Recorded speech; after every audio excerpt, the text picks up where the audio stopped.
Comment choisir ma filière? J'aimerais dire officiellement à tous les jeunes que on ne choisit pas la filière au hasard.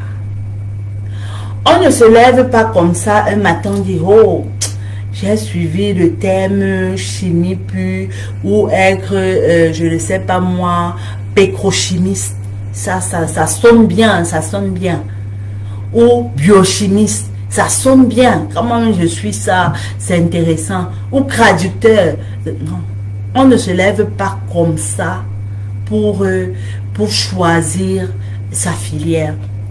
Deuxième chose à prendre en compte, c'est vraiment que pour choisir sa filière, je vais te donner le secret. Pour choisir ta filière, il est très important. La première chose à faire, si tu rencontres un conseiller d'orientation, même si tu ne rencontres pas, je te dis ça aujourd'hui, la première chose à faire, c'est de savoir quel est le choix de métier. Oui, quel est le métier que je veux exercer plus tard? Quel est le métier que je veux exercer plus tard? Rappelle-toi, la définition que je t'ai donnée de l'orientation, c'est que c'est un outil qui te permet de développer les stratégies pour atteindre un métier et te développer dans ce métier. Tu vois? Donc, comment tu vas choisir une filière si tu ne sais même pas d'abord où tu vas? Et si tu ne sais pas d'abord, qu'est-ce que tu vas faire là-bas? Tu vas te perdre. La première question, la première chose quand tu veux choisir une filière, c'est de savoir je veux faire quel métier. En fonction de ce métier, tu vas te documenter pour savoir, ok, pour faire ce métier, qu'est-ce que je dois choisir comme série? Et qu'est-ce que, si tu es dans des classes plus basses, et qu'est-ce que, pour ceux qui sont déjà en terminale, qu'est-ce que je dois choisir comme filière? Tu vois un peu. Donc, chaque fois que tu veux choisir une filière, tu dois te demander, je choisis cette filière pour quel but? Ça, c'est le début de la chose. Voilà, le début de la chose. Donc, tu vas te demander quel est le métier dans lequel je souhaite exercer ou dans quel domaine je souhaite exercer plus tard. Donc, après, quand tu connais déjà le métier, la filière dont viendra être comme le chemin que tu dois emprunter pour atteindre ton objectif métier. La filière viendra être le chemin que tu dois emprunter pour atteindre ton objectif métier. Et dans ce chemin-là, il y a plusieurs possibilités. J'essaie de t'expliquer. Si je veux être, mon métier, c'est que je veux être médecin. Ok, la question que je vais me demander, c'est quelles sont les filières qui me permettent d'être médecin? Comment je peux faire pour être médecin? Pour le cas des filières, tu vas te rendre compte que il y a le dentiste, il y a le cardiologue, il y a le radiologue, il y a le kinésithérapeute. Tout ça, ce sont des aspects, des possibilités que tu peux avoir, que tu peux suivre pour être médecin. Donc, ton objectif, c'est d'être médecin. Donc, tout ça, ce sont des possibilités que tu as pour devenir médecin. D'autres, pour être médecin, vont te dire, bon, moi, je vais choisir les sciences infirmières. Et puis, quand je vais ancrer dans les sciences infirmières, là, je ferai tel cursus pour être médecin. Donc, plusieurs possibilités s'offrent à toi. Comment donc faire pour faire ce choix? Ça va dépendre de plusieurs facteurs. Donc, première chose, donc, c'est vraiment le choix du métier. Mais comment je vais donc faire ce choix de métier? Le choix de métier que tu feras pour le futur, ce que je te recommande, ce que je te demande de faire, parce que c'est ça qui va te permettre d'être heureux et épanoui. Pourquoi? Parce que le travail, parfois, on vit au travail, on fait un travail parfois pendant une quarantaine d'années. Tu vois, peut-être que tu auras ton bac, tu viens d'avoir ton bac à 18, 19 ans, 20 ans, et tu fais, on suppose que tu es un bon cursus, après 5 ans, tu as eu ton master et tout, tu commences, supposons, à travailler à 26 ans, 27 ans. Tu vas travailler jusqu'en 60 ans, 65 ans. Donc, il est très important, lorsque tu veux faire ton choix de métier, de le choisir sur la base de l'amour. Qu'est-ce qui te passionne vraiment? Qu'est-ce que tu aimes vraiment? Quelle est cette chose que tu peux faire sans te fatiguer? Et ensuite, lorsque tu as fait ça, il faut également regarder les métiers pour lesquels tu as des atouts, des talents, des potentialités. Donc, on ne se lève pas, et j'ai fait une vidéo là-dessus, que l'orientation scolaire n'est pas un souci de robotisation, où on te dit, comme actuellement, non, tous ceux qui ont fait la série littéraire, ils peuvent être journalistes, ils peuvent être, comment dire ça, ils peuvent être interprètes, ils peuvent être ancrés dans les sciences sociales, ils peuvent, non, c'est pas une question de robotisation, mais c'est une question d'amour, c'est une question d'atout et de potentialité. Le problème maintenant dans nos sociétés, qu'est-ce qui arrive lorsqu'on a par exemple, supposons des médecins ou des enseignants incompétents? C'est dû au fait qu'ils n'ont pas aimé le métier dans lequel ils vont exercer. Et malheureusement, ils ne peuvent pas exceller, et ce qui fait qu'ils sont incompétents. Puisque comme tu n'aimes pas, quand tu pars travailler, c'est une corvée. Tu ne te sens pas bien. Tu n'as pas envie de faire mieux que ça et tu t'ennuies. Donc, qu'est-ce qui arrive? Tu deviens incompétent, tu produis la mauvaise qualité et tu n'excelles pas. Au contraire même, parfois, tu peux faire perdre des vies en les tuant. Il y a deux manières de tuer. Il y a la manière de tuer, comment dire ça, physique, mais il y a aussi la manière de tuer mentale. Mais aussi, tu peux entraîner ton entreprise à perdre beaucoup d'argent, à ne pas aller de mieux en mieux. Donc, le premier élément pour choisir ta filière, c'est le choix du métier. Et le choix du métier se fait à partir de ces éléments-là que j'ai dit, l'amour, la mise en valeur de tes atouts, tes talents, tes potentialités. La deuxième chose pour choisir ta filière, c'est de tenir compte du contexte du pays dans lequel tu te trouves. Beaucoup de jeunes, lorsqu'ils choisissent des filières, ne tiennent pas compte à suffisance du contexte du pays dans lequel ils se trouvent. Ça veut dire quoi? Ça veut dire que je tiens à te dire, cher jeune, que on ne choisit pas une filière au hasard. On choisit une filière en fonction du métier, c'est vrai, mais il ne faut jamais oublier que lorsqu'on travaille, il faut bouillir la marmite. Donc, si tu as fréquenté et que tu n'arrives pas à bouillir la marmite, ça veut dire que tu as échoué quelque part. Parce que tu n'es pas arrivé au but final de l'école. L'école n'est pas seulement là pour te donner des connaissances, pour te donner des compétences, mais l'école est là pour t'aider à te développer socialement, pour t'aider à bouillir la marmite, à être indépendant financièrement. Donc, pour choisir une filière, tu dois tenir compte du contexte du pays dans lequel tu te trouves. Par exemple, dans un pays où, par exemple, dans nos pays-là, on voit, il y a toujours la problématique, par exemple, du palu.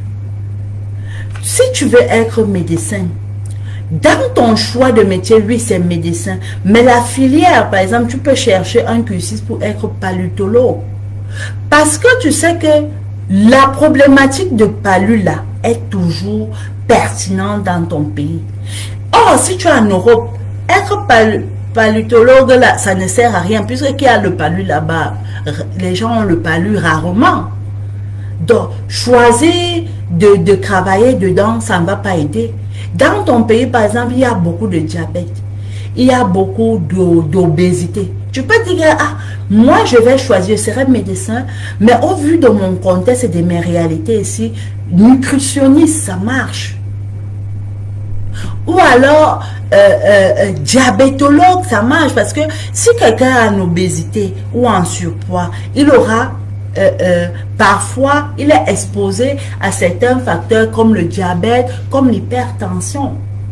Donc, tu cherches des trucs adaptés. Tu ne vas pas être oncologue ou des trucs vraiment, pour que quelqu'un vienne même se consulter dedans, c'est difficile.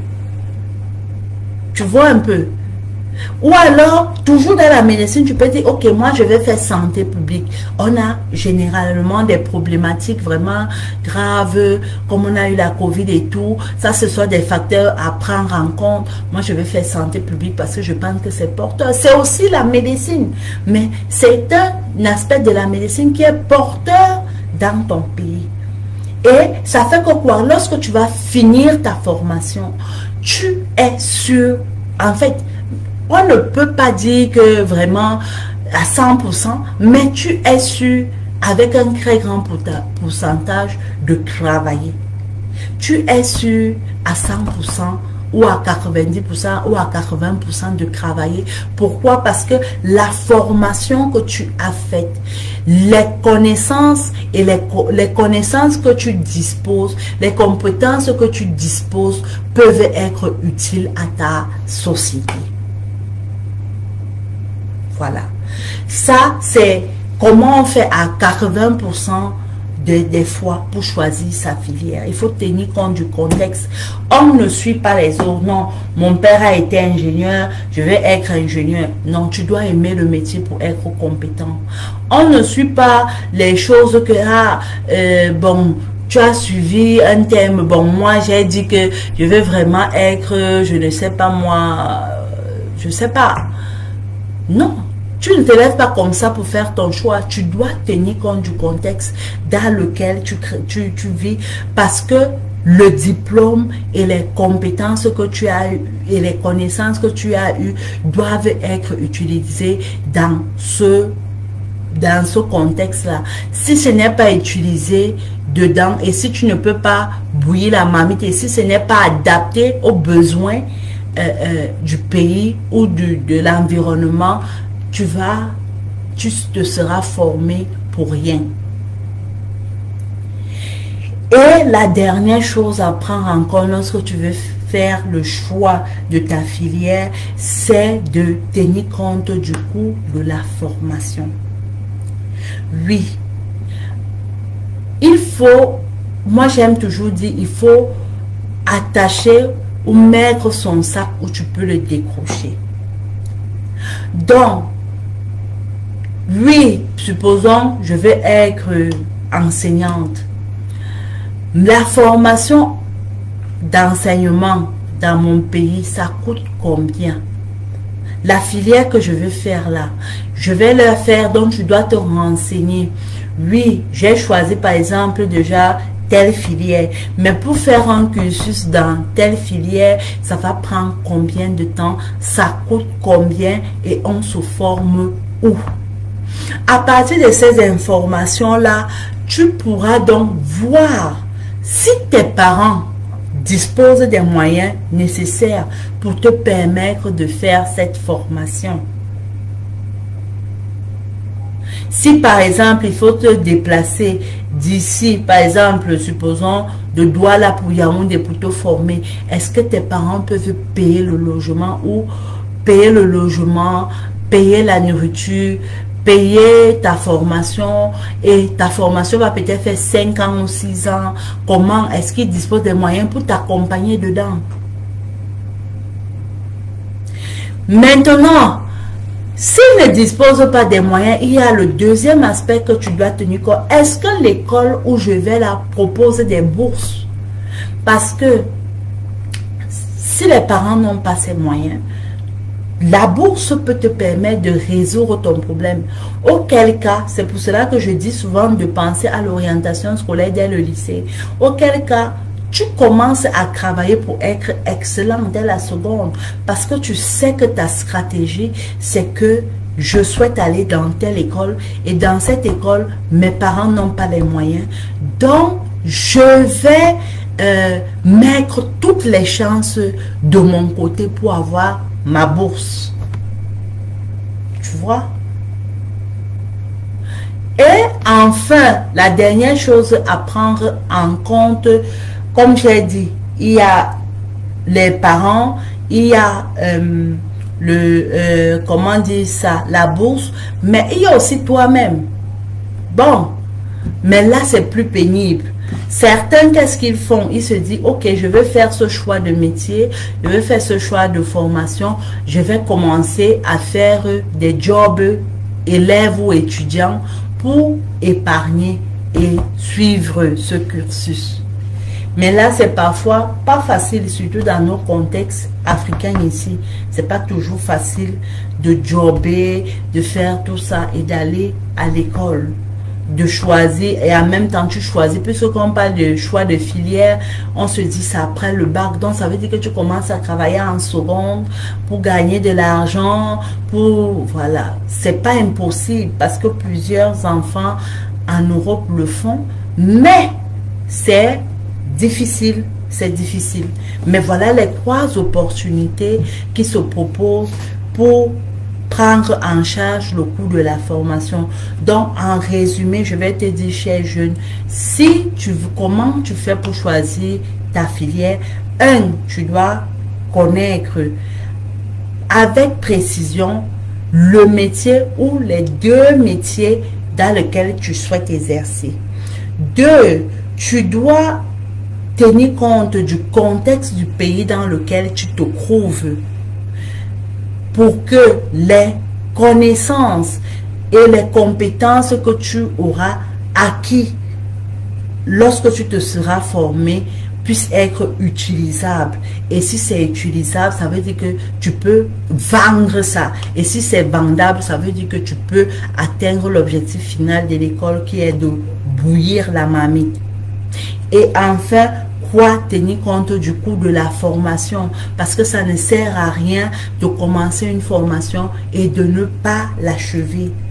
Il y a une frustration qui va se développer comme un sentiment de déshonneur, comme un sentiment de rabaissement. Dans la vie, on accroche toujours son sac là où on peut décrocher. Donc, dans ce contexte, comme j'ai dit, il y a 3 possibilités qui s'offrent à toi. Tenir compte des moyens financiers de tes parents et s'ils peuvent couvrir toute cette formation. Ensuite, chercher à avoir des bourses, auquel cas il faut s'y prendre tôt. Il faut être excellent, travailler avec acharnement pour atteindre cet objectif. Et 3e objectif, c'est 3e possibilité, autant pour moi, c'est de chercher à jobber pour disposer des moyens financiers nécessaires pour atteindre notre objectif.